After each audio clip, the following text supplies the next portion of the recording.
Everyone, આજની મારી recipe છે ભરેલા કારેલાનું શાક છે। તો હવે એને સાલ ઉતારી ને તૈયાર કરી દઈશું।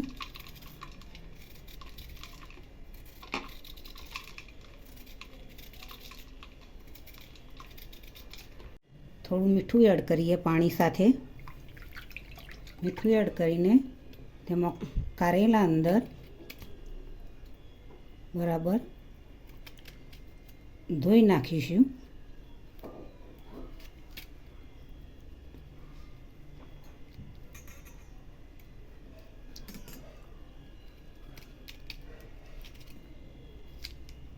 આ રીતે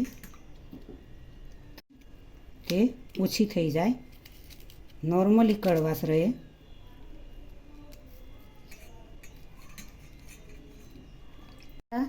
ને પેસ્ટ તૈયાર રાખી હવે તેમાં શિંગદાણા એડ કરીશું।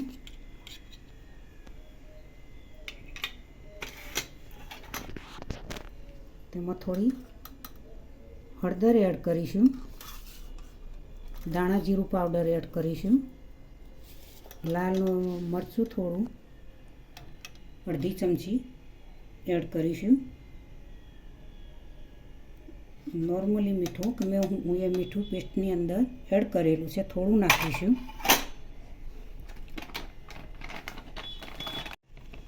એડ કરીશું,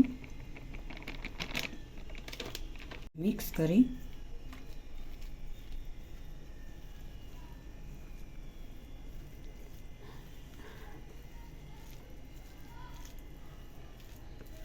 તૈયાર થઈ ગઈ છે બધું। હવે આ કારેલા અંદરથી બીજ કાઢી નાખીને તૈયાર રાખ્યા છે। હવે તેમાં મસાલો ભરવાનો, આ રીતે સારો એવો ફૂલ ભરીને તપેલી મૂકીશું। જુઓ મિત્રો, આ રીતે ભરીને તૈયાર કરી દીધા। 2 ચમચી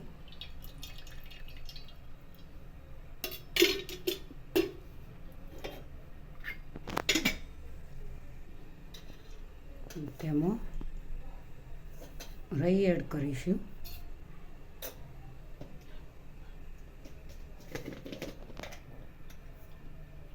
જીરું પણ એડ કરીશું। તો હવે કારેલા એડ કરીશું।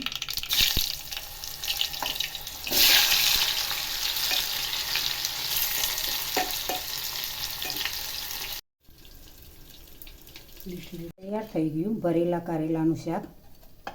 પ્લેટમાં એડ કરીએ। મિત્રો, આજની રેસીપી ભરેલા કારેલાનું શાક।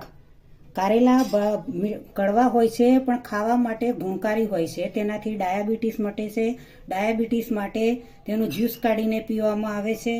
તેની ચટણી પણ થઈ શકે છે। રોગપ્રતિકારક શક્તિ વધે છે। ખૂબ જ જરૂરી છે શરીર માટે કડવા કારેલા। ઘણાને કડવા કારેલાનું નામ સાંભળીને ખાવાનું મન પણ નથી થતું, પણ કડવા કારેલા ખાઓ તો શરીર માટે ખૂબ જ ઉત્તમ છે, ખૂબ જ સારા છે। તેથી ઘરે બનાવીને જરૂરથી ખાઓ। મારી ચેનલને સબસ્ક્રાઈબ કરજો, મારા વિડીયોને લાઈક કરજો, શેર કરજો, બને તો કમેન્ટ કરજો।